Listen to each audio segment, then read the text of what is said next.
Hi hello ನಮಸ್ಕಾರ ಸ್ನೇಹಿತರೆ. ಭಾರ್ಗವಿ ಹಾಗೆ ಅರ್ಜುನ್ ಜೊತೆಗೆ ಪವಿತ್ರ ಮತ್ತೆ ದೇವಿ ಇಬ್ಬರ ಮಹಾಸಂಗಮವಾಗ್ತದೆ. ಇದರ ಜೊತೆಗೆ ಗಾಯತ್ರಿ ದೇವಿಗೆ ಗುಣ ಇಡುವುದಕ್ಕೆ ಒಬ್ರಲ್ಲ ಇಬ್ಬರಲ್ಲ 3-4 ಮಂದಿ ರೆಡಿ ಆಗ್ತಿದ್ದಾರೆ. ಹಾಗಿದ್ರೆ ಏನಾಯಿತು, ಏನು ಕಥೆ, ಎಲ್ಲವನ್ನ ಕೂಡ ತಿಳ್ಕೋಬೇಕು ಅಂದರೆ ಈಗಲೇ ನಮ್ಮ ಈ ಚಾನಲ್ನ ಸಬ್ಸ್ಕ್ರೈಬ್ ಮಾಡಿ. ಹಾಗೆ ಈ ಒಂದು ವಿಡಿಯೋವನ್ನು ಪೂರ್ತಿಯಾಗಿ ನೋಡೋದನ್ನು ಯಾವುದೇ ಕಾರಣಕ್ಕೂ ಕೂಡ ಮರಿಬೇಡಿ.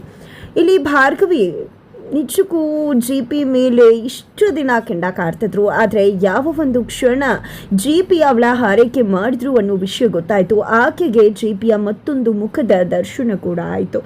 ಇಷ್ಟು ದಿನಗಳ ಕಾಲ ಜಸ್ಟ್ ಜಿ ಪಿ ಅಂದರೆ ಕಡಕ ಕಿಚಕ ಅಂತಾನೆ ಅಂದ್ಕೊಂಡಂತಹ ಭಾರ್ಗವಿಗೆ ಜಿ ಪಿಯ ಒಂದು ಒಳ್ಳೆಯ ಮುಖ ದರ್ಶನವಾಗಿದೆ. ತನ್ನಲ್ಲಿ ತಪ್ಪಾಗ್ತದೆ ಅನ್ನೋ ಅರಿವು ಕೂಡ ಆಯಿತು.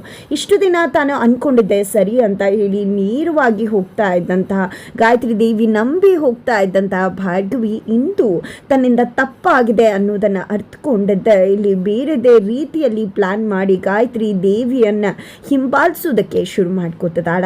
ಇಷ್ಟು ದಿನ ಗಾಯತ್ರಿ ದೇವಿಯ ಜೊತೆಯಾಗೇ ಹೋಗ್ತಾ ಇದ್ಲು, ಸಾಕ್ತಾ ಇದ್ಲು ಭಾರ್ಗವಿ. ಆದರೆ ಇನ್ನು ಮುಂದೆ ಗಾಯತ್ರಿ ದೇವಿಯ ಹಿಂಬದಿ ಹೋಗಬೇಕು ಅಂತ ಡಿಸೈಡ್ ಮಾಡ್ಕೊಂಡಿದ್ದಾರೆ. ಯಾಕಂದರೆ ಗಾಯತ್ರಿ ದೇವಿಯ ಮೇಲಿನ ಇರ್ತಕ್ಕಂಥ ಅನುಮಾನ ಭಾರ್ಗವಿಗೆ ಪ್ರತಿ ಕ್ಷಣ ಕೂಡ ಜಾಸ್ತಿ ಆಗ್ತಾನೆ ಇದೆ. ಯಾಕಂದರೆ ಗಾಯತ್ರಿ ದೇವಿ ಹೇಳಿದಂತಹ ವಿಷಯಗಳಿಗೂ ನಿಜವಾಗ್ಲೂ ನಡೆದಿರ್ತಕ್ಕಂಥ ವಿಷಯಗಳಿಗೂ ತಾಳೆನೇ ಆಗ್ತಿಲ್ಲ. ಭಾರ್ಗವಿಗೆ ಗಾಯತ್ರಿ ದೇವಿಯ ಒಂದು ನಡವಳಿಕೆ ಅನುಮಾನ ತರಿಸ್ತದೆ. ರವೀಂದ್ರ ಭಟ್ಕಳ ಹೆಸರನ್ನ ಹೇಳ್ಕೊಂಡು ಭಾರ್ಗವಿಯನ್ನ ಯಾಮಾರಿಸಬಹುದು ಅನ್ಕೊಂಡ್ರೆ ಅದು ಖಂಡಿತ ಭ್ರಮೆ ಆಗತ್ತೆ. ಅದು ಭ್ರಮೆ ಅನ್ನೋದನ್ನ ಸ್ವಲ್ಪ ದಿನದಲ್ಲೇ ತೋರಿಸ್ತೀನಿ ಅಂತ ಹೇಳಿ ಭಾರ್ಗವಿ ಕೂಡ ಮನಸ್ಸಲ್ಲಿ ಅನ್ಕೋತಾರ. ಅಲ್ಲಿ ಶ್ರೀಮಂತಪ್ಪ ಬಂದದ್ದೇ ಭಾರ್ಗವಿ ಹೇಳಿದಂತ ಕತ್ತಿಯಲ್ಲಿ ಬರ್ತಕ್ಕಂಥ ಜಿಂಕೆ ಬರೀ ಜಿಂಕೆ ಅಲ್ಲ, ಅದು ಮಾಯಾಮೃಗ. ಆ ಮಾಯಾಮೃಗ ಜಿಂಕೆನ ಎಲ್ಲವನ್ನ ಕೂಡ ಆಟ ಆಡ್ತಿರೋದು ಅಂತ ಹೇಳಿದಾಗ ಭಾರ್ಗವಿಗೆ ಗೊತ್ತಾಗ್ಬಿಡತ್ತೆ, ಇದನ್ನೆಲ್ಲ ಆಡ್ತಿರೋದೆ ಗಾಯತ್ರಿ ದೇವಿ, ಆಡಿಸ್ತಿರೋದೆ ಗಾಯತ್ರಿ ದೇವಿ. ಆದ್ರೆ ಆಕೆಗೆ ಇನ್ನೂ ಕೂಡ ಒಂದು ಅನುಮಾನ ಇದೆ, ಗಾಯತ್ರಿ ದೇವಿ ಇಟ್ಕೊಂಡು ಬೇರೆ ಯಾರೋ ಆಟ ಆಡ್ತಿರ್ಬೋದು ಅಂತ. ಪಾಪ ಭಾರ್ಗವಿಗೆ ಇನ್ನೂ ಗೊತ್ತಿಲ್ಲ, ಆಕೆ ಹುಡುಕ್ತಿರ್ತಕ್ಕಂಥ ಗಂಗಾ ಗಾಯತ್ರಿ ದೇವಿನೇ ಮೇನ್ ವಿಲ್ಲನ್ನೇ ಗಾಯತ್ರಿ ದೇವಿ ಅನ್ನೋದು. ಈ ಕ್ಷಣಕ್ಕೂ ಕೂಡ ಅವಳು ಅನ್ಕೋತಿರೋದು ಅಪ್ಪನ ಉದ್ದೇಶ ಈಡೇರಬೇಕು, ಜನಗಳನ್ನ ಕಾಪಾಡಬೇಕು, ಗಂಗಾ ಯಾರು ಅನ್ನೋದನ್ನ ಪತ್ತೆ ಹಚ್ಚಬೇಕು, ಅಪ್ಪನ ಸಾವಿಗೆ ನ್ಯಾಯ ಕೊಡಿಸ್ಬೇಕು ಅಂತ. ಅದೇ ಗಂಗಾನೇ ಗಾಯತ್ರಿ ದೇವಿ ಅನ್ನೋ ವಿಷಯನ ತಿಳಿದೇ ಇರ್ತಕ್ಕಂಥ ಭಾರ್ಗವಿ ಗಂಗಾನ ಹುಡುಕ್ಲೇಬೇಕು ಅಂತ ಶಪಥ ಮಾಡ್ಕೋತಾಳ.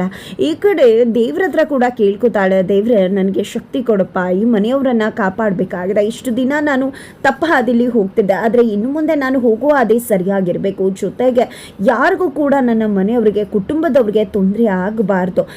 ಆ ಗಾಯತ್ರಿ ದೇವಿ ಒಳ್ಳೆಯವರ ಕೆಟ್ಟವರ ನನಗೆ ಗೊತ್ತಾಗ್ತಿಲ್ಲ. ಅದು ಅವರ ಉದ್ದೇಶ ಏನಿದೆ ಈ ಮನೆಗೆ ಬರೋದಕ್ಕೆ, ನಿಜವಾಗ್ಲೂ ಅವ್ರಿಗೆ ಅನ್ಯಾಯ ಆಗಿದೆಯಾ ಅನ್ನೋದನ್ನು ನಂಗೆ ಅರ್ಥ ಮಾಡಿಸ್ಬೇಕು. ನಾನು ಒಳ್ಳೆಯವ್ರಿಗೆ ನ್ಯಾಯ ಕೊಡಿಸ್ಬೇಕು, ಅಪ್ಪನ ಸಾವಿಗೆ ನ್ಯಾಯ ಕೊಡಿಸ್ಬೇಕು, ಜೊತೆಗೆ ಜನಗಳನ್ನ ಕಾಪಾಡಿ ಆ ಗಂಗಾ ಯಾರು ಅನ್ನೋದನ್ನು ಪತ್ತೆ ಹಚ್ಚಬೇಕು. ಇದೆಲ್ಲದಕ್ಕೂ ಕೂಡ ನನಗೆ ಶಕ್ತಿ ಕೊಡು ಅಂತ ಹೇಳಿ ಭಾರ್ಗವಿ ದೇವರ ಬಳಿ ಕೇಳ್ಕೊತಾರೆ.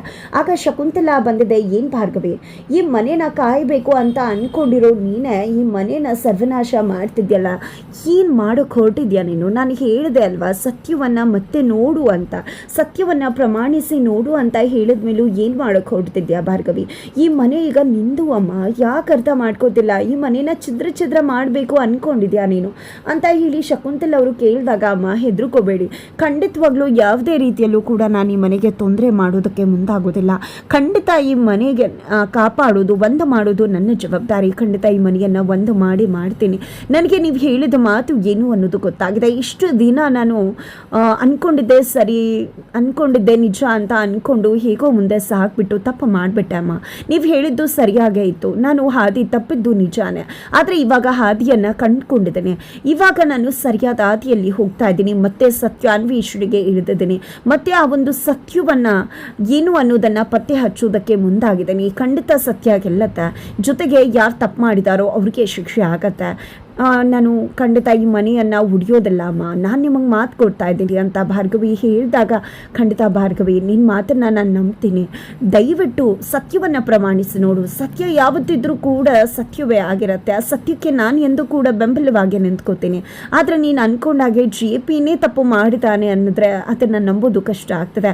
ಮತ್ತೊಮ್ಮೆ ಪರಿಶೀಲಿಸು ಅಂತ ಎಚ್ಚರಿಕೆ ಕೊಡ್ತಾರೆ. ನಂತರ ಅಜ್ಜಿಯ ಆಶೀರ್ವಾದ ತಗೋತಾರೆ. ನಾನು ಇಂಪಾರ್ಟೆಂಟ್ ಕೆಲಸಕ್ಕೆ ಹೋಗ್ತಿದ್ದೀನಿ, ನನಗೆ ಆಶೀರ್ವಾದ ಮಾಡಿ ಮಾಡಿ ಅಮ್ಮ ಅಂತ ಹೇಳಿ ಅಜ್ಜಿ ಕೂಡ ಆಶೀರ್ವಾದವನ್ನು ಮಾಡ್ತಾರೆ. ನಂತರ ಇಲ್ಲಿ ಭಾರ್ಗವಿ ಸುಮ್ಮನೆ ಕೂರುವುದಿಲ್ಲ. ಹೋಗೋಕ್ಕೂ ಮುನ್ನ JPಯನ್ನು ನೋಡಿ ಹೋಗಬೇಕು ಅಂದ್ಕೊಂಡಿದ್ದೆ. JP ಪಾಟೀಲ್ ರೂಮಿಗೆ ಹೋಗ್ತಾಳೆ, ಆಫೀಸ್ ರೂಮ್ಗೆ ಲಾಕ್ ಹಾಕ್ತಾಳೆ. ಆ ಕಡೆ ಗಾಯತ್ರಿ ದೇವಿಗೆ ಅನುಮಾನ ಬರುತ್ತೆ, ಈ ಭಾರ್ಗವಿ ಯಾಕೆ ಆ ರೂಮಿಗೆ ಹೋದ್ಲು, ಯಾಕೆ ಅಲ್ಲಿ ಹೋಗಿ ಮಾತಾಡುವಂಥದ್ದು ಏನಿರ್ಬೋದು. JP ಹತ್ರ ಹಳಿ ವಿಷಯವನ್ನು ಕೆದಕ್ಕೆ ತಿಳ್ಕೊಂಡು ಬಿಡ್ತಾಳ. ಹಳಿ ವಿಷಯ ಗೊತ್ತಾಗಿದೆ, ನನ್ನ ವಿಷಯ ಆಚೆ ಬಂದು ಬಿಡುತ್ತಾ ಅಂತ ಗಾಯತ್ರಿ ದೇವಿ ಅಂದ್ಕೊಂಡಿದ್ದೆ. ಬೇರೆ ಹುನ್ನಾರವನ್ನೇ ನಡೆಸೋದಕ್ಕೆ ಗಾಯತ್ರಿ ದೇವಿ ಮುಂದಾಗ್ತಾರೆ. ಈ ಕಡೆ JP ಪಾಟೀಲ್ ಬಳಿಗೆ ಹೋದಂಥ ಭಾರ್ಗವಿ, ಮಾವ ನಿಮ್ಮಲ್ಲಿ ಇಂಥ ಒಂದು ಒಳ್ಳೆ ಮನುಷ್ಯತ್ವ ಗುಣ ಇದೆ ಅಂತ ನಿಜವಾಗ್ಲೂ ನಾನು ಅಂದ್ಕೊಂಡಿರಲಿಲ್ಲ. ನನಗೆ ಹುಷಾರು ತಪ್ಪಿದಾಗ ನೀವೇ ಕಾಳಜಿ ಮಾಡಿದಂತ ಅದನ್ನು ನೋಡಿದೆ. ನನಗೆ ನಿಜವಾಗ್ಲೂ ನಿಮ್ಮಲ್ಲೂ ಇಂಥ ಒಂದು ಮನುಷ್ಯತ್ವ ಮಾನವೀಯತೆ ಗುಣ ಇದೆಯಾ ಅಂತ ಅನ್ನಿಸ್ಬಿಡ್ತು. ನಿಜವಾಗ್ಲೂ ನಿಮಗೆ ಥ್ಯಾಂಕ್ಸ್ ಹೇಳ್ತೀನಿ ನಾನು. ಆದರೆ ಇನ್ಮುಂದೆ ನಾನು ತಪ್ಪು ಮಾಡುವುದಿಲ್ಲ ಮಾವ. ಖಂಡಿತವಾಗ್ಲೂ ನನ್ನಿಂದ ತಪ್ಪಾಗಿದೆ ಅನ್ನೋದು ನನಗೆ ಅರ್ಥ ಆಗಿದೆ. ನನ್ನ ಬೆರಳು ನಿಮ್ಮ ಕಡೆ ಇಲ್ಲ ಅಂತ ಹೇಳಿ ಭಾರ್ಗವಿ ತಿಳಿಸಿದಾಗ, ನೀನು ರವೀಂದ್ರನ ಮಗಳು, ಅಷ್ಟು ಸುಲಭಕ್ಕೆ ನೀನು ನಂಬ್ತೀಯ ಅಂತ ಅಂದ್ಕೊಂಡಿರಲಿಲ್ಲ. ಖಂಡಿತ ಈಗ ಅರ್ಥ ಆಗಿದೆ ನಿನಗೆ. ನಾನು ಅವತ್ತೇ ಹೇಳಿದರೆ ಖಂಡಿತ ನೀನು ನನ್ನ ಮಾತನ್ನು ನಂಬ್ತಾ ಇರಲಿಲ್ಲ. ಅದಕ್ಕೆ ನಾನೇನು ಹೇಳೋಕ್ಕೂ ಕೂಡ ಮುಂದಾಗಲಿಲ್ಲ.